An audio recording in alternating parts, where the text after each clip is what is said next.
Salut, c'est Pauline. Alors dans cette vidéo, aujourd'hui, je vais vous montrer ce que je mange voilà, matin, midi et soir. Et puis je vais aussi vous montrer certainement d'autres petits trucs qui se passent dans la journée. Et je pense aussi que je vais vous montrer ce que je vais acheter demain matin au marché parce que j'ai bien envie d'acheter des fruits frais.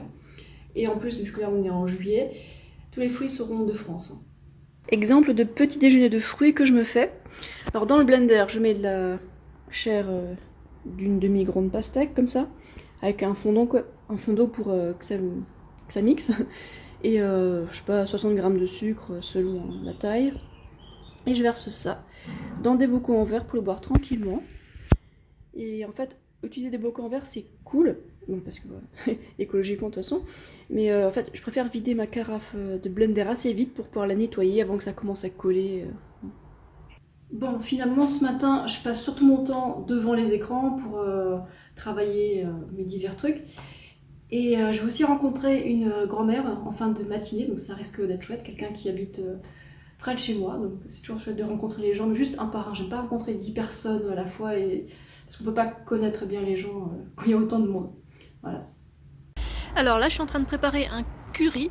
Donc c'est du curry sous forme de pâte. Alors cette marque là, elle fait des currys végétaliens. Mon préféré, c'est le massaman. Donc en gros, c'est des épices. Voilà, tout est écrit là derrière. Super. Et la base de mon curry, ça va pas être du lait de coco, ça va être une tubercule. Bon, j'ai utilisé ça, du manioc, mais je pourrais aussi utiliser de la pomme de terre à la place. Voilà, je suis en train de faire ça, je vais vous le montrer tout de suite. Et je vais utiliser des nouilles de riz. Mais on peut utiliser des pâtes standards. Hein. Je viens d'ajouter les nouilles de riz parce que ma sauce est prête. D'abord la sauce et seulement ensuite les nouilles de riz parce qu'elles cuisent très vite. Hein. Voilà. Je vais éviter qu'elles collent, donc j'ai tout bien dès le départ, en baissant le feu. Voilà, donc ça, c'est... je sais pas, on voit pas très bien. Donc c'est ma racine, là, mixée avec un mixeur plongeant. Et j'ai rajouté la pâte de curry ensuite. Ça a un goût... Voilà la préparation finale. J'ai juste mis les nouilles de riz cuites, pas trop cuites non plus, hein, dans la soupe de curry. Et oh, l'explosion de saveur, je vous raconte pas. Hein. Bon, je cale, j'ai presque tout fini, mais je cale vraiment. Hein. Et pourtant, j'ai fait du sport. Hein. Ensuite, pour cet après-midi, j'ai prévu de me faire une sortie de vélo dans la montagne, juste monter et descendre. Et bah, il va pas se passer grand-chose, vu que je vais récupérer et faire mes trucs sur l'écran pas très intéressants.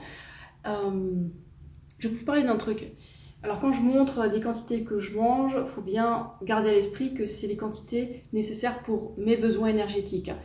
Si quelqu'un fait moins de sport, ou plus de sport, ou alors, je sais pas, est plus grand ou plus petit que moi en taille, ben, ou alors l'âge qui varie, ben, la taille des portions va changer, c'est obligé quoi. Alors, quand je fais plus de sport ou moins de sport, ou alors pas du tout de sport pendant certaines périodes, en fait, il y a ma faim qui change. Parce que la faim, elle s'adapte à ce qu'on brûle, à ce qu'on a besoin. Et normalement, on peut se fier à sa faim. Alors, c'est pour ça que j'ai prévu deux programmes là. Un pour les personnes sédentaires et l'autre pour les personnes sportives, quoi. Parce que ouais, ça varie quand même. Hein. Voilà, en tout cas, c'est pas très très compliqué de manger. Normalement, il suffit d'écouter sa faim, surtout quand on base son alimentation sur les glucides, c'est vraiment simple normalement.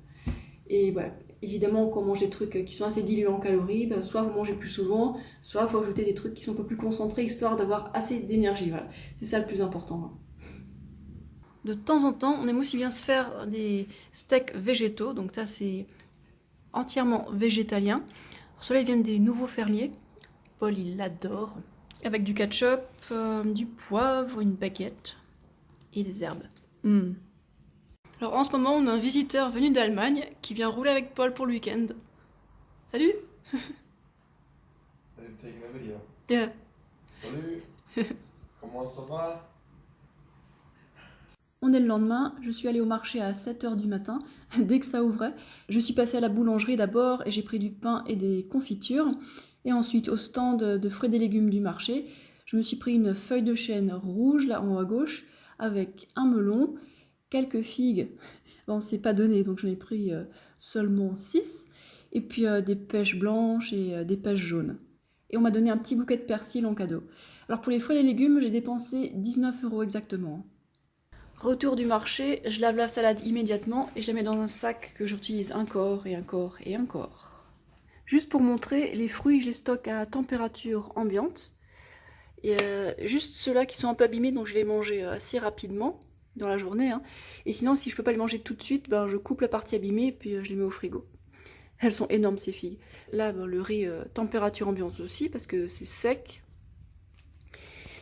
Là, dans la réserve, il y a aussi plein de trucs secs, conserves, voilà, sauce. Donc le sec, ça va là.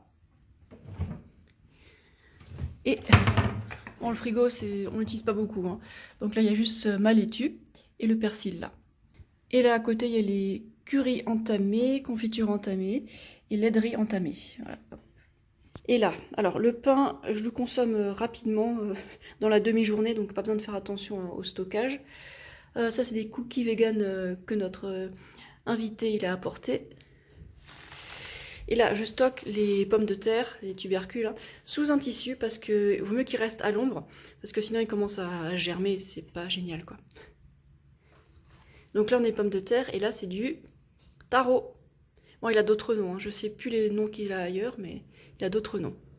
C'est marrant, hein.